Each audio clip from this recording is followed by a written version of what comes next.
This is for everyone who is interested in Advaita Vedanta, for which Sri Vidyaranya Swami created this amazing work called Panchadashi.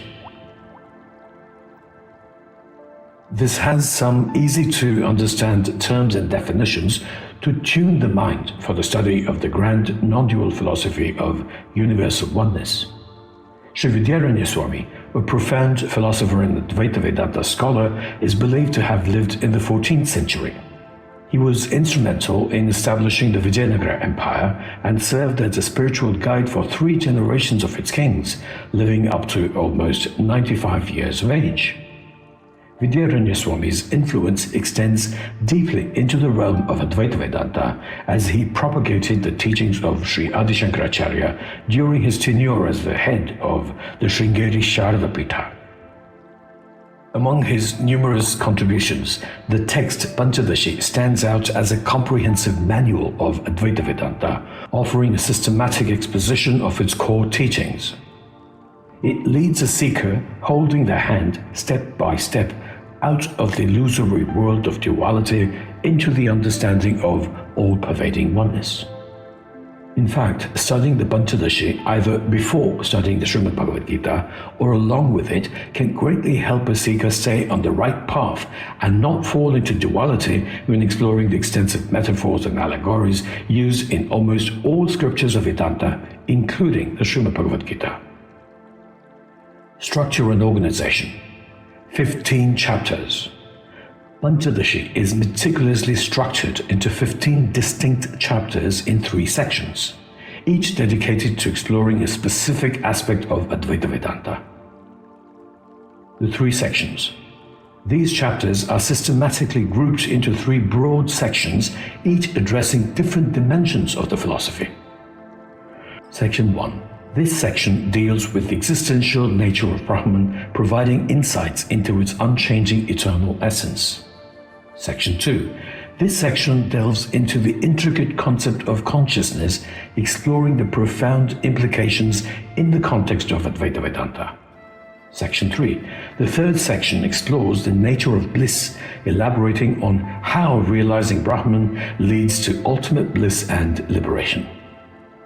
Core philosophical teachings. Brahman as the ultimate reality.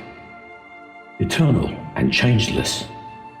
Panchadashi describes Brahman as the unchanging eternal essence that underlies all existence.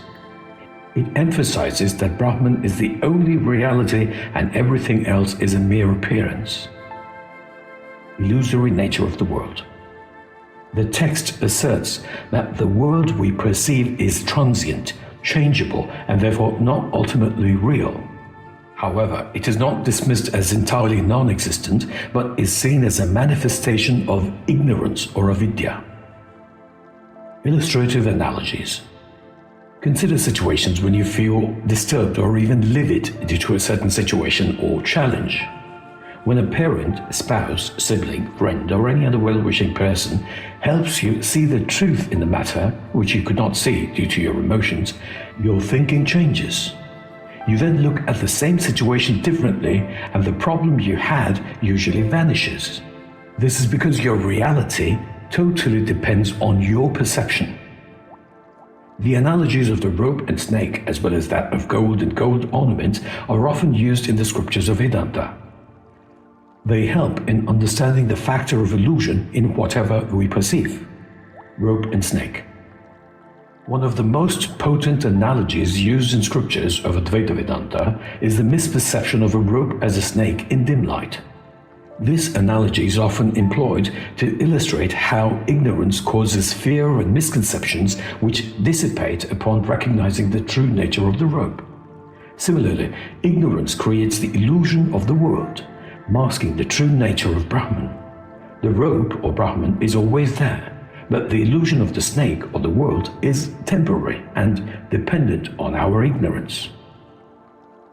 Gold and ornaments. Another illustrative analogy used is that of gold and ornaments. Different ornaments crafted from gold appear distinct, but are essentially gold. This signified that all forms in the world are mere appearances of the non-dual underlying reality, Brahman.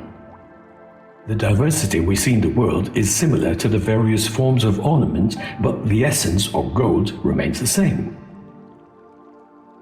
An excerpt from the first chapter of Panchadashi.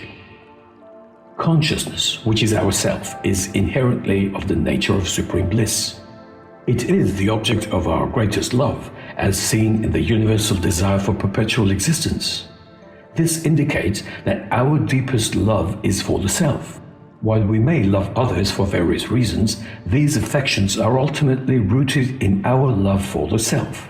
Therefore, the highest form of love is self-love, and since we love the self unconditionally, it must be of the highest blissful nature.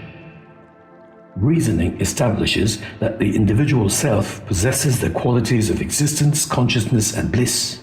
This aligns with the nature of the Supreme Brahman as taught in the Upanishads, which elucidate the identity of the individual self with Brahman. If the supreme bliss for the self were not inherently known, we would not have the highest love for it. Conversely, if this bliss were fully recognized, worldly objects would hold no attraction for us. Thus, the blissful nature of the self, while evident, is paradoxically not fully revealed. An analogy is given of a father recognizing his son's voice among a chorus of pupils.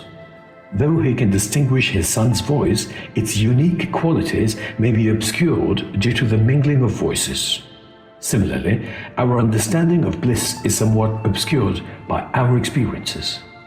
We may perceive bliss, but not in its pure form due to distractions from other sensory experiences.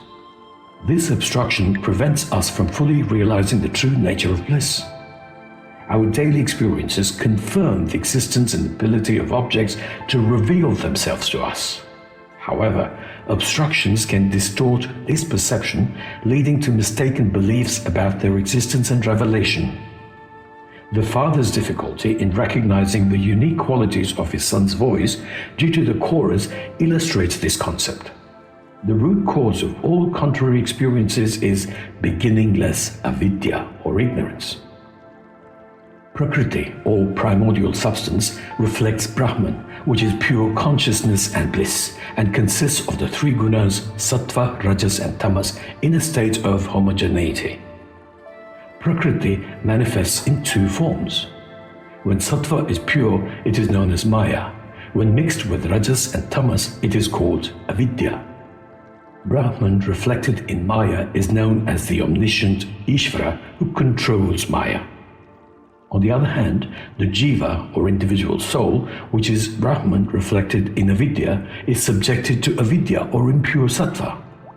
The Jiva exists in different grades depending on the mixture of Rajas and Tamas with Sattva. Path to Liberation. I explained in my presentation titled What is Moksha that moksha or salvation is not a product which one receives from somewhere or from some divine figure, but it is the removal of the shroud of ignorance, attaining freedom from false beliefs, and the realization of the truth which was always there. Self-realization. Moksha. Liberation or moksha is achieved through the realization of one's true nature as Brahman. This state is not a new attainment, but a recognition of the pre-existing truth. It is the understanding that one's individual self or Atman is not separate from the ultimate reality Brahman. Jivan Mukti. Panchadashi also discusses the concept of Jivan Mukti, which is liberation while living. A Jivan Mukta is someone who has transcended the illusion of individuality and experiences unity with Brahman even while living in the physical body. Concept of Maya. The nature of Maya. Maya is described as the force that obscures the true nature of Brahman and projects the illusion of the universe. It is responsible for the appearance of the manifold world and the experience of duality. Three perspectives on Maya. Worldly. For those engaged in worldly life, Maya is real and its effects are tangible. Enlightened. For the enlightened who have realized the truth of Brahman because they see through its illusion. Philosophical. For those who engage in philosophical reasoning, Maya is indeterminable, as it cannot be categorically stated as either real or unreal. Levels of reality. Most religions and belief systems claim that theirs is the only truth and the only way. However, here, the concept of truth itself is analyzed and studied. Absolute reality or Paramarthika Satya. The highest level of reality is Brahman, which is unchanging, eternal, and absolute. It is the ultimate truth that transcends all appearances. Empirical reality or Vyavaharika Satya. The world experienced by unenlightened individuals is seen as relatively real. It is the reality of everyday experience, but is not the ultimate truth. Illusory reality or Pratibhasika Satya. Misconceptions and dreams represent a level of reality that is neither absolute nor empirical, but purely illusory. They are products of ignorance and do not have any lasting substance. Panchadashi offers a profound and structured approach to exiting belief systems and understanding Advaita Vedanta. It serves as an invaluable resource for both novices and advanced philosophy students, guiding them towards the realization of the ultimate truth of Brahman. Through its lucid explanations and illustrative analogies, Panchadashi elucidates the path to self-realization and liberation, making the timeless teachings of the Sanatana Dharma accessible to all seekers. Invariably, all belief systems are divisive based on the us and them idea, whereas Advaita Vedanta is all-inclusive simply because there are no two. Rather, the whole of existence is non-dual by nature. A note on terminology. It is essential to address the terminology used in discussing these philosophical concepts. The term Hinduism is not of Vedic origins, is not mentioned in any of the prime Prasthanatari scriptures, and is a misnomer introduced by external forces. The correct term is Sanatana Dharma, which signifies the eternal path of righteous living. Vedanta, which is the peak of Vedic studies, transcends the notion of belief systems and isms, representing a way of life and spiritual practice that is eternal and universal. It is crucial to use the accurate term to honor the true essence and timeless nature of these teachings left behind and preserved by our great ancestors. Thank you. Stay blessed. Jai Shri Krishna.